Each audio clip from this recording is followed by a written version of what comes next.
आम गोटे कथा कहतु तो कल्कि जन्म ने महापुरुष अच्युतानंद भी उल्लेख कर बहुत सारा बर्तमान माने वयोज्येष्ठ व्यक्ति माड़िया गवेषक कहले उत्तर प्रदेश संबल अच्छी से ने किए ओडिशा विभिन्न जगह ने कि आम जो ग्रंथ लिखा है जाजपुर ने किंतु एबे होउछि आम प्रधानमंत्री नरेंद्र मोदी सी संबल गोटे कल्कि मंदिर बर्तमान नारायणगढ़ तैयारी कले कल्कि कि एक्चुअली प्रकृत ग्रंथ महापुरुष दास कौटी मान मन लिखिं पंचशाखा मैंने समस्ते कहते जाजपुर संबल ग्राम जाजपुर संबल ग्राम जाजपुर जो अच्छे आमर से संबल ग्राम अच्छी से क्षेत्र में प्रभु जन्म हेबे से संबल को से जाजपुर को महापुरुष मैंने मेंशन करते जाजपुर कौ जाजपुर आमर ये जो जाजपुर जो संबल संबल तो केते हिमालय उपर गोटे संबल हिमालय जेरी में संबल ग्राम अच्छे से संबल को महापुरुष कहना महापुरुष कहते स्वतंत्र जाजपुर संबल ग्राम जाजपुर जो अच्छी जाजनगर जाजपुर से जाजपुर संबल ग्राम अच्छी से संबल ग्राम में प्रभु कलंकी राम जन्म हो एक महापुरुष कहते जाजपुर तो बाबा संबल ग्राम सेमती किसी ना बापा तार नामकरण अलग हो से जो नाम पूर्व था ता ना संबल बर्तमान अमुक ना हो आम गोटे बही ग्रंथ पढ़ी संबल नगर सी कमलपुर हाँ कमलपुर किंतु जाजपुर अच्छी एठी महापुरुष अच्युतानंद कलिकल्प सप्तम पटाले कहते कथा मुझे आगुरी बापा क्षीर सिंधु दक्षिणे जे विरजा मंडल आज्ञा ख्यात जे कमलपुर नाम जे संबल संबल एठी महापुरुष मेंशन करते अच्युतानंद कलिकल्प सप्तम बटालियन ताकू कहते तेणु आंभ जन्म 29 जन्म होइबु विरजा नगर पद्मावती गर्भे जन्म होइबु खंडगिरी रे ध्यान रे बसिबु बुझिल बापा एक जगन्नाथ दास कहते एगुड़ा मु सब कही बापा शालिया दास शालवेग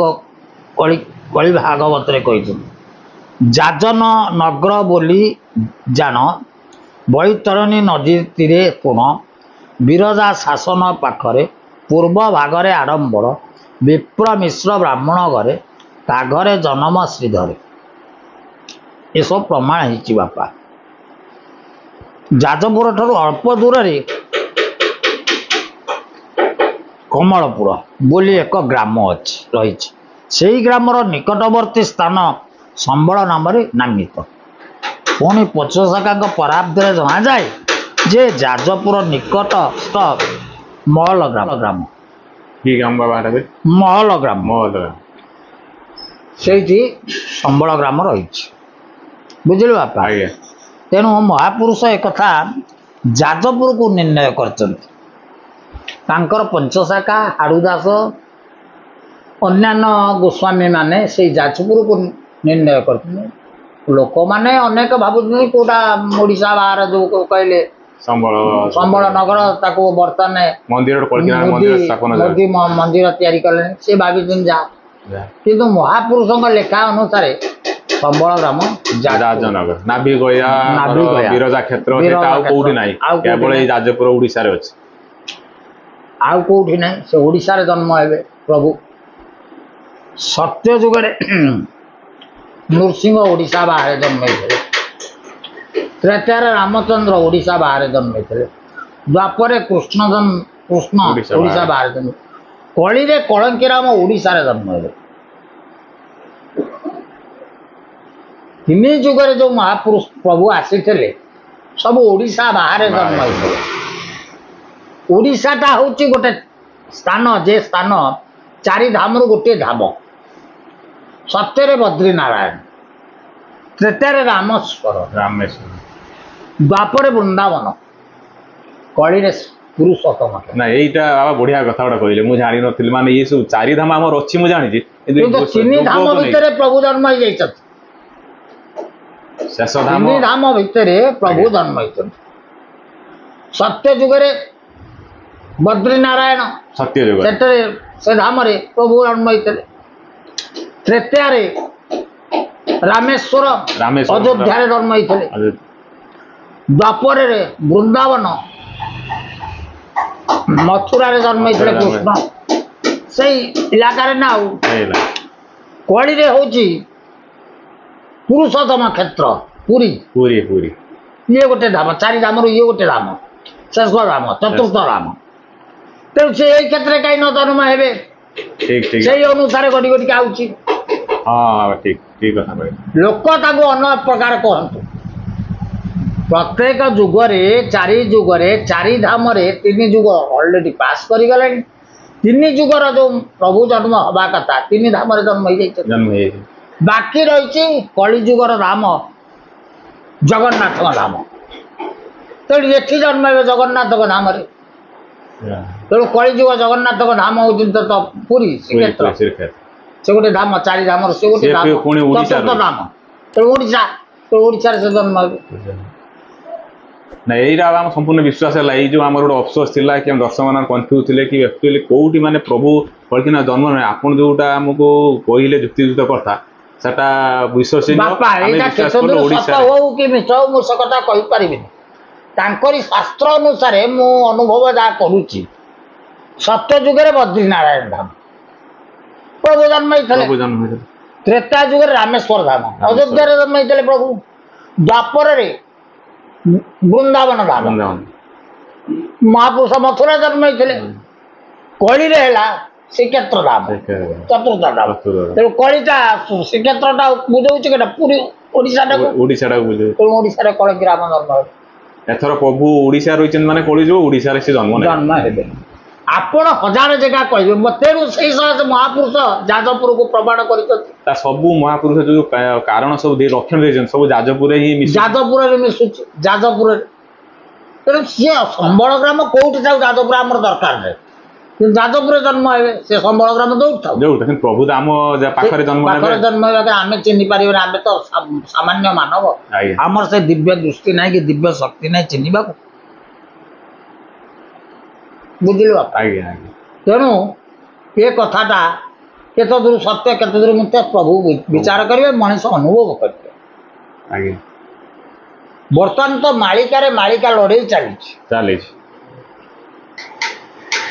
मु देखुची मालिका धेर मालिका लड़े कर पंचशखा मालिका सहित अन्य मालिका लड़े चली कहवा कथा नुह तेणु पंचशाखा जो मालिका लिखि जाइछन्ति महापुरुष एभली मालिका लिखिछन्ति 505 खंड मालिका अच्युतकर 505 खंड मो पाखे ता प्रमाण अच्छी 318 बेले अन्य साधु सन्त मैंने कहते कि मो पाखे प्रमाण अच्छी 505 खंड मालिका महापुरुष लिखि 5-10 खंड कि 15 खंड मालिका बोधे प्रकाश पाई आउ मालिका प्रकाश है नहीं 5-10 खंड टोटाल प्राय से मोर अनुमान आउ अधिका मालिका प्रकाश पाइनि तेणु जो अधिका मालिका प्रकाश पाइने तादरे बेग अच्छी कि भालू अच्छे आम भी जानी एक कथा द्वितीय कथा से मालिका अनुसार महापुरुष माने निर्णय कर जाजपुर टारे नाभिगया स्थान सेटा पृथ्वीर मझी स्थान नाभिगला शरीर जमी मझी पृथ्वीर मझी स्थान नाभिगया से क्षेत्र में प्रभु जन्म बोली महापुरुष पंचशखा कथा कहते ये कथा को किए विश्वास करू बा न करू तो आम तो विश्वास महापुरुष को जेहेतु विश्वास करू कथा को आम विश्वास ना कौन बात ना ना ये संपूर्ण विश्वास कथा कि यार अविश्वास ना अंधविश्वास ना